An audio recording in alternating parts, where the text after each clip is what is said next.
Let's start with the builder review for Cross, which is a very similar project to many other high street projects. So I'll start just explaining a little bit.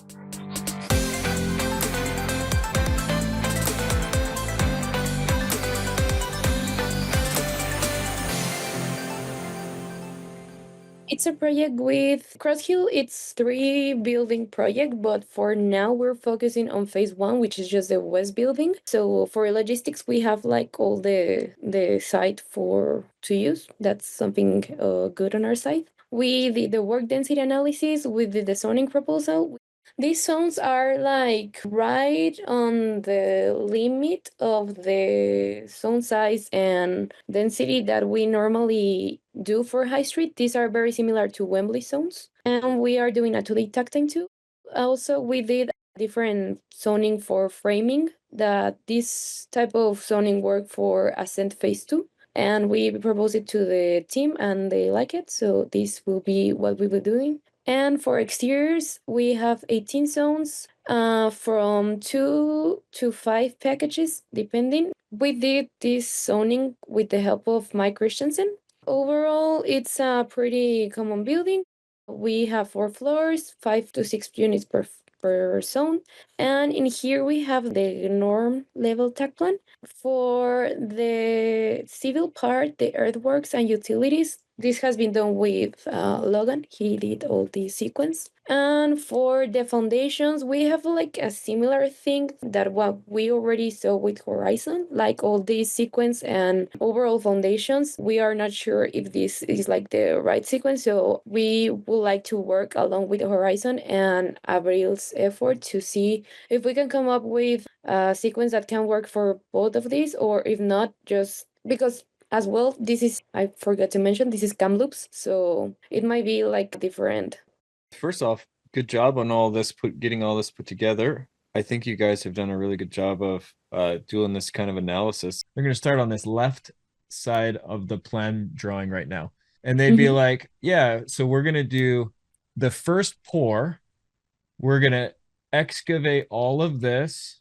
And like maybe they excavate everything for this first pour. But this is just the bottom, and I should go grab a detail. Okay, so this is the detail page for the footings, right? And the walls. So this is sections cut in each one of these. Yep. And it'll tell you which one each of these is. So like if we zoom in here, we look at, this is section number 1 of page 301, section 2 of page 301, and we can come over here and we can look at this section 1.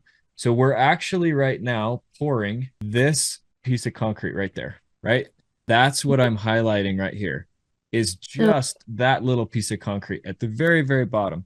So they're going to excavate that. That blue is that bottom piece of concrete, and it's just for here. And they're like, we're going to pour all that in one day.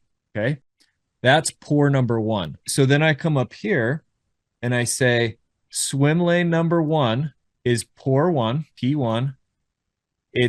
Here's the zone map for it. And I take a picture of this and I take a picture of this. So I would literally, I'm just going to play this game. I would be like, here's pour 1. I'd make it nice and small. I'd bring it in here. I'd take a screenshot of this one and I'd say, this is pour 1. And I'd come back in here and I would take a screenshot of that. I'd throw this in there and I would say, we're doing this bottom piece of concrete in pour 1. First activity is going to be, excavate. Then we're going to do forming. And let's say forming that will take excavate will take 1 day. Forming will take 2 days. Reinforcing is next. So like rebar. And let's say rebar takes them, let's just say 2 days for fun. And then we have pour. And this sequence is done.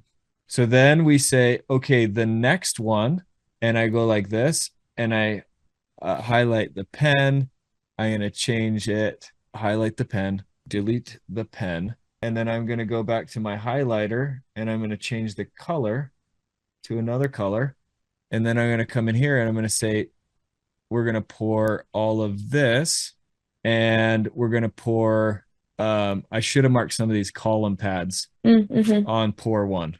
So I apologize. And then I come over here and I highlight this, and then, okay, and let me screenshot. And then this is pour two. So I take all of this, I come back here, and then I say, this one is pour two. So we write in pour two, and I get my screenshot, copy, paste, shrink, bring it in here, take a screenshot of this one, and we say this is pour two. And like every zone has exactly what's being poured in each one. And then I want to redo this blue one because I want the blue one. Okay, so we highlight all this, like this is all getting poured. There's footings here. This is all getting poured. Footings, footings, footings, footings. And you see what I kind of did. It's like the one side of the building gets poured all once, the other side of the building gets poured all in the other one. Let me retake this screenshot and we'll throw this one in there. And so the footings, the deep footings are done in these two plans. And then the question becomes, hey, how do these actually sequence together? And you could say, well, the excavator is going to have flow. They're just going to dig one side in one day. They're going to dig the other side in the other day. Forming needs to move. Do you see how I can actually see crew flow now? Like I can actually see the crew flow. And like you guys would do this so much better than me, but like these would all be different colors. And, you know, like you would actually be able to see like, you know, let's make this one like black. So like you could see how we can see crew flow now because we have the zoning in line with how the crews are actually planning to flow. Well, the reason we can't see the crew flow with the current pattern of how we do it is because the crews are flowing up and down and in and out of these big blocky zones that we have that don't represent how they actually want to flow through the work. Now, this pattern will take more work. It will take more work initially to lay this out. But the key is to ask the question, what are we pouring? What do you want to have ready to pour each time? And each pour, let's get it with a new swim lane. I'm going to grab this and we're going to lay this out for the next one. So let's just say that that continues for all of those deep footings, right? The next piece is we're going to do zone or pour three, and pour three in our scenario here is going to be a little bit different. We no longer need to excavate because excavation is done, right? Now we're talking about the next step, which is this cast in place wall. So, okay, so the next pour is this cast in place wall. Oh my gosh, that's a horrible line. And this column. This is our next pour. So now we can go mark these out. Now the gang, let's say we have X number of feet. Let's say we have 200 feet of gang form. That's actually perfect. So 200 feet of gang form. If I look at this dimension right here across the bottom, it says 189.12, which is like 190 feet of gang form in this linear piece, right? So I know that they're going to want to form up this, and that's it. So that is one pour. They have to do that with 200 feet of gang form. Does that make sense? So they're gonna, and maybe I'll say that they have 250 feet. So we can do these little pop outs here. And then they have 1, 2, 3, 4. Let's say they have 4 column pieces. This is pour number 3. And you could even put labels on this. So I would say this is footings, right? This is also going to be footings. This will be, I always call it a cast in place wall, but you could call it, they probably call it something else. So this is where we go to this cast in place wall, and let me actually take a screenshot of this. So this is this cast in place wall on this detail. Also the columns. So we should say that. And here's the picture of the columns. If you guys do this, I will be so happy. Okay, so we have a new swim lane now for this pour. This pour is going to involve a slightly different sequence. So it's going to be, let's say, 2 days of forming, 2 days of rebar is fine. It's going to be 2 more days of forming and then pouring. What they're doing here is the crews are putting a gang form on this back side of the wall, right? So they put a gang form up and it's jacked off on the side. It's just braced off over here. That's at forming activity one that takes 2 days. When that's done, the rebar homies come in and put their rebar in right here, right? So they run all Mhm. their rebar up and down, in and out. That's this. So this is forming of the first outside wall. This is Yeah. rebar that goes between the wall. And then they come in when rebar's done and they hang this gang form on the inside, right? And they support that one. And that's this forming right here. And then they have a pouring activity that happens right there, right? That's not the Mhm. final activity. These will also need the form stripping, and like that can take a day to 2 days, whatever it is, I don't know, for Mm. stripping and cleaning the forms and getting them ready or whatever, right? So that's pour number 2, and it's clearly shown like we're doing all of that for these columns and these walls, right? And then we go to Yeah. pour number 3, or sorry, pour number 4. But this is where you can see crew flow. So like pour number 4 here, I hope you guys see the vision of like, now that we have it pour by pour, we can start to actually see crew flow, right? Yeah, exactly. Okay, so then let's say we've got 200 feet of gang form again. So we're going to go like this. We're going to go. So this side is 68 feet, it looks like. So 60, 90, 110, 140. So we could probably maybe get to here. And then these other column, column, column, column, and column. Like something like that would make a lot of sense from a pouring standpoint, right? So there's that one, and this is going to be these same items. So I can just change this to, and then we can just take a screenshot of this again. So this is our next pouring zone for cast in place.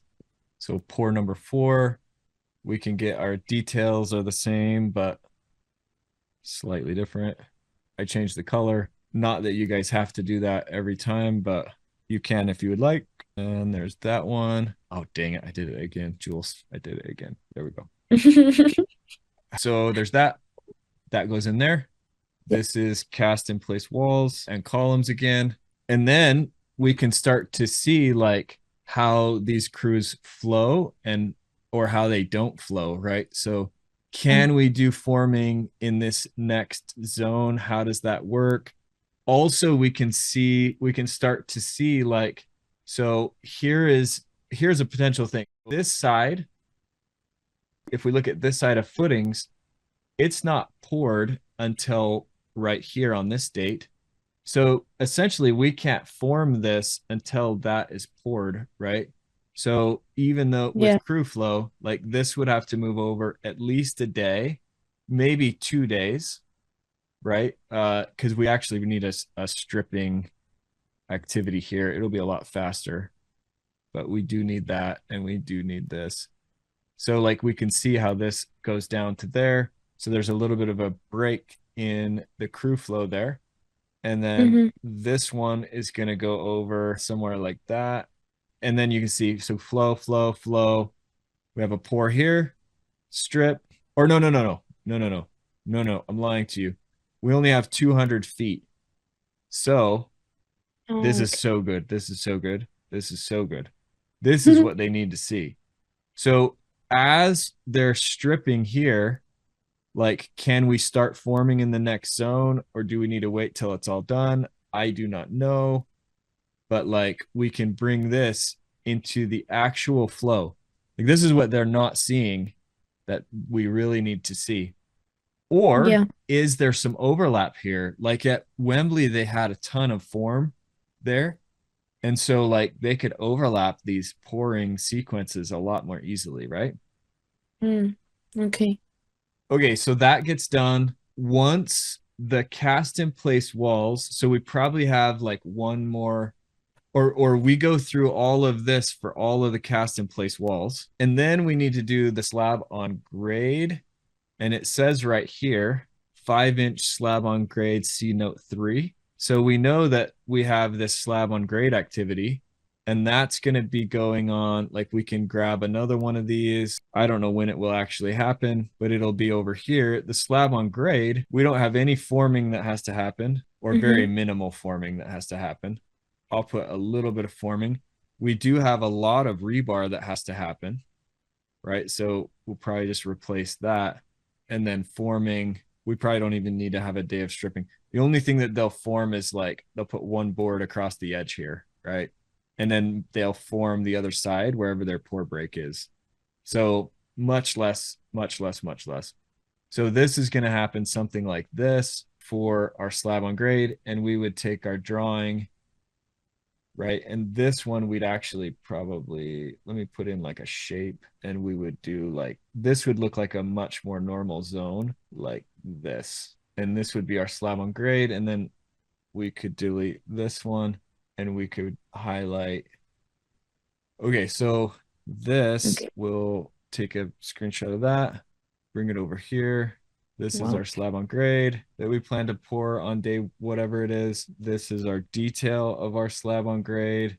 And you could bring in more details if you wanted to, whatever that looks like. And then this is slab on grade. So Wow. something like that. What if we took this plan up here for Cross Hill? The Mm-hmm. pores, if I'm correct, the pores are like right here. You can't even see that. The pores are like right here, maybe, and right here, maybe. Right here's a pore. Am I right? So, like, what if we said, okay, this is CA, which is like pore one or something, maybe these two, and this all would populate into one swim lane. See, well, that doesn't make any sense. That's got to be two different pores on two different days. I don't know how that works. Let me erase these. But what if we said, hey, this sequence is all for pore one? I just need to know Okay. what it is. And separate This all. sequence is all for pore two. I Uh-huh. just needed to know what are we actually pouring on that sequence, right? Yes. This sequence is all pour. Actually, this would be pour two because this is pour one and this one happens next or whatever. I don't know. Anyway, I hope you get what I'm trying to say. I think we Yeah. could deconstruct this looking for the pores and then connecting the activities that were attached to that particular pour that we're going to do. And we could just separate them each onto their own line. And then we just need a discussion. We just need to say, hey, these are our different pours. Can you highlight for me on the drawings what's being poured? I not only want the two-dimensional top-down view, but I also want it can be two-dimensional side view of what's being poured in here for the Mm-hmm. sections. And like we could break this up and you'll have a lot of lines. Like that's what I said, it'll grow a lot, but it'll Mm-hmm. actually start to become something that is like very clear as to the flow of work that's happening. Totally. So we can start working with this, and once we have like something to show, maybe we can show it to you, and Okay. then we can show it to the high street team too.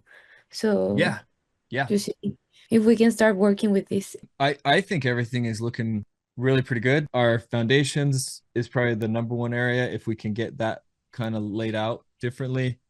Mm-hmm. There's the durations of time per zone having the overlaps. That's another one to kind of focus in on. I actually think your zones are great, like kind of pushing out to that larger size zone is a really smart move because I think everybody's operationally doing really well. If there is weather issues too, like I see you have some of that stuff on there, but as long as we're good to go there, because that will be another big consideration, especially with foundations going on in those cold months. Tony doesn't want to have buffer on the actual foundation schedule, which I kind of disagree with, but overall, I think you guys are doing a great job. Those are the big Okay. things that I would say. I would say if I were to put a bunch of work in, it would be on foundations and then the caveat of like really making sure that the overlapped activities in each zone make Yeah. sense to the trade partners. Okay. No, big thank you, Kevin. Big thanks. You really helped us with this example. I think this will be really useful, not just for me, but for Avril too. Yeah, you're welcome.